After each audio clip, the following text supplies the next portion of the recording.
Hello everyone, అందరికీ నమస్తే. నేను మీ సింధుని. Welcome to our channel fashion by Sindhu. ఇవాంటి వీడియోలో పిల్లలు పెద్దవాళ్ళు అందరూ ఎంతగానో ఇష్టపడి తినే మిక్స్చర్ని చాలా సింపుల్ మెథడ్లో ఇంట్లోనే ఈజీగా ఎలా తయారు చేసుకోవచ్చో చూద్దాం.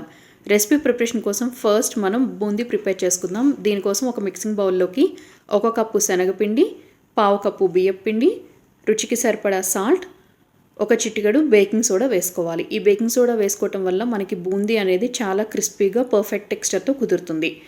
ఇందులోకి అవసరం తగినట్టు వాటర్ అనేది కొద్దిగా యాడ్ చేసుకుంటూ, ఎలాంటి పిండి ముద్దలు లాంటివి లేకుండా, పిండి అనేది మరీ పల్చగా అలాగని మరీ గట్టిగా కాకుండా జారుడు కన్సిస్టెన్సీలో వీడియో క్లిప్లో మీరు చూస్తున్న విధంగా రెడీ చేసి ఉంచుకుని, ఇందులోకి ఒక 1/8 టీ స్పూన్ ఆప్షనల్గా పసుపు అనేది వేసుకోవాలి. పసుపు వేసుకోవటం వల్ల బూందీ మంచి కలర్లో వస్తుంది. వద్దు అనుకుంటే స్కిప్ ఆఫ్ చేసినా పర్వాలేదు.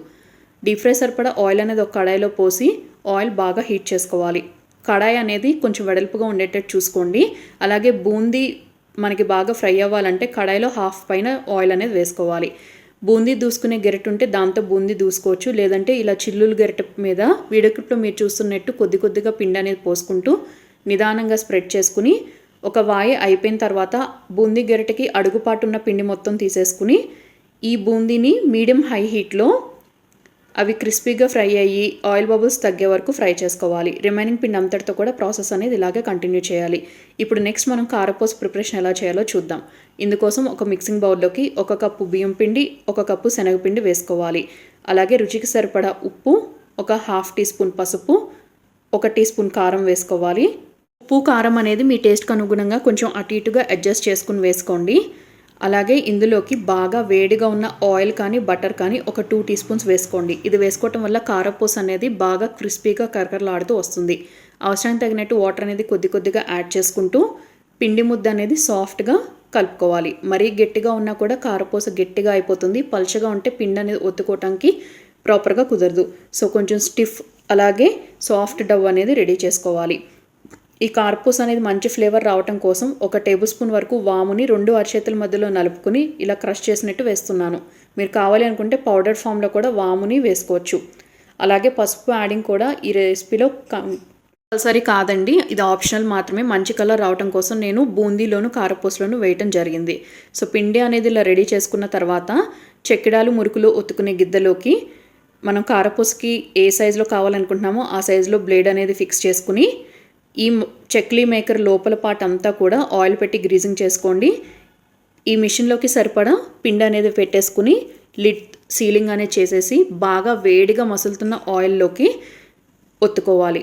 మనకి కారపూస బూందీ ఎప్పుడు కూడా పర్ఫెక్ట్ టెక్స్చర్తో ఫ్రై అవ్వాలి అంటే హాట్ ఆయిల్లోకి వేస్తేనే అవుతుంది. అలాగే కడాయి ఖచ్చితంగా వెడల్పుగా ఉండేటట్టు చూసుకోవాలి. నేను ఈ రెసిపీలో ఫ్రై చేయడానికి యూజ్ చేసిన అన్ని ఇంగ్రీడియంట్స్ కూడా ఒకే కడాయిలో ఫ్రై చేశాను. సో పిండి అనేది మనకి పర్ఫెక్ట్ కన్సిస్టెన్సీలో కుదిరితేనే బూందీ అయినా ఈ కారపూస అయినా కుదురుతుందండి. ఈ విషయం గుర్తుంచుకోండి. ఈ 2 ప్రిపేర్ చేయడం వచ్చేస్తే రిమైనింగ్ ఇంగ్రీడియంట్స్ రెసిపీలో యూజ్ చేసి ప్రిపేర్ చేయడం పెద్ద కష్టమేమీ కాదు. సో ఇలా ఒత్తేసుకున్న తర్వాత మీడియం హై హీట్లోనే ఆయిల్ బబుల్స్ అనేవి తగ్గి ఇవి క్రిస్పీగా ఫ్రై అయ్యే వరకు ఫ్రై చేసుకుని ఎక్సెస్ ఆయిల్ మొత్తం డ్రైన్ ఆఫ్ చేసి ఒక బౌల్లోకి ట్రాన్స్ఫర్ చేసుకుని పక్కన పెట్టుకోండి.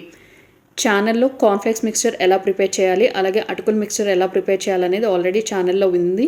అలాగే క్విక్ అండ్ ఈజీగా ప్రిపేర్ చేసుకునే చెక్కిడాలు మురుకులు ఇలాంటి రెసిపీస్ కూడా ఉన్నాయి. ఆ రెసిపీస్ తాలూకా వీడియో లింక్స్ పైన ఐకార్డ్స్లో చివరి ఎండ్ స్క్రీన్లో ప్రొవైడ్ చేస్తాను. కుదిరితే ఆ రెసిపీస్ ఒకసారి చెక్ చేయండి. ఇలా నేను చూపించిన ఇంగ్రీడియంట్స్ అన్నీ యాజ్ ఇట్ ఈస్ ఇలాగే ఫాలో అయ్యి ప్రిపేర్ చేసేస్తే స్వీట్ షాప్ స్టైల్ మిక్స్చర్ అనేది ఇంట్లో ఎప్పుడు కావాలంటే అప్పుడు మీరే ప్రిపేర్ చేసేయచ్చు. ఇప్పుడు ఇందులోకి 1 కప్పు వరకు వేరుశనగ వేసుకుని ఫ్లేమ్ని లో టు మీడియం అడ్జస్ట్ చేసుకుని, వేరుశనగ పప్పు లోపలంతటి వరకు ఫ్రై అయ్యి పైన కలర్ గోల్డెన్ బ్రౌన్ కలర్ వచ్చే వరకు ఫ్రై చేసుకుని వీటిని కూడా పక్కకు తీసుకుని పెట్టుకోండి. తర్వాత 1 కప్పు కార్న్ఫ్లేక్స్ వేస్తున్నాను. కార్న్ఫ్లేక్స్ అనేది చాలా ఫాస్ట్గా ఫ్రై అయిపోతాయి. ఫ్లేమ్ని లో టు మీడియంలోనే ఉంచుకుని ఫ్రై అయిపోయిన ఈ కార్న్ఫ్లేక్స్ని కూడా ఒక గిన్నెలోకి తీసుకుని పక్కన పెట్టుకోండి. తర్వాత 1 కప్పు పుట్నాల పప్పు వేస్తున్నాను. ఇవి ఆల్రెడీ వేయించిన శనగపప్పే కాబట్టి ఇది ఫ్రై అవ్వడానికి ఎక్కువ టైం పట్టదు.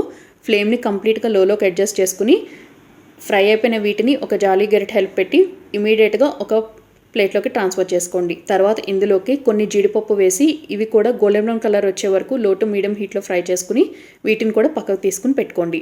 లాస్ట్లో ఫ్లేమ్ టర్న్ ఆఫ్ చేసేసి అప్పుడు ఒక పిడికెడు కరివేపాకును వేసుకుని కరివేపాకు చిట్టపట్టమన్న తర్వాత వాటిని కూడా రిమూవ్ చేసేయండి. జీడిపప్పు, పుట్నాల పప్పు, వేసిన గుళ్ళు ఇవన్నీ ఇంతని కాదు, కానీ మీ టేస్ట్కి అనుగుణంగా కొద్దిగా అడ్జస్ట్మెంట్స్ చేసుకుంటూ వేసుకోండి. ఇప్పుడు ఇందాక స్టార్టింగ్లో మనం ఫ్రై చేసుకున్న బూందీలోకి తర్వాత ఫ్రై చేసుకున్న కారపూసని వీడియో క్లిప్లో మీరు చూస్తున్నట్టు ఇలా చేత్తో తుంపుకుని వేసుకోండి.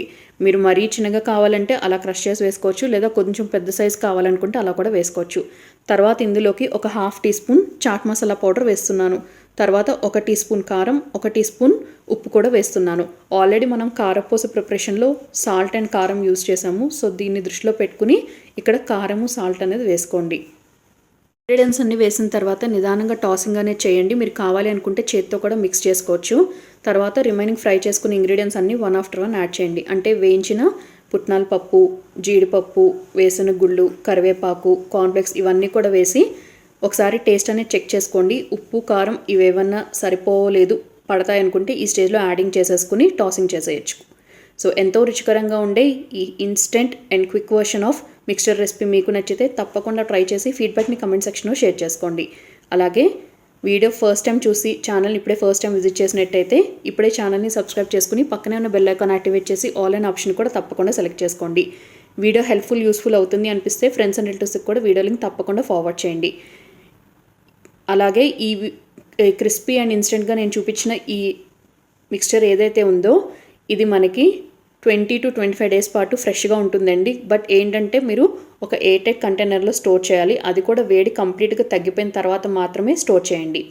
సో మీరు ప్లాస్టిక్ వాటిల్లో పెడితే కొన్ని రోజులకి నూనె వాసన లాంటిది వచ్చేస్తుంది మనం ఎంత ఇంట్లో ప్రిపేర్ చేసినప్పటికీ కూడా. సో ఒక స్టీల్ కంటైనర్లో స్టోర్ చేసుకుంటే 20 to 25 డేస్ షెల్ఫ్ లైఫ్ అనేది పక్కా ఉంటుంది. మరొక ఇంట్రెస్టింగ్ రెసిపీతో రేపు మళ్ళీ కలుసుకుందాం. Thank you all very much for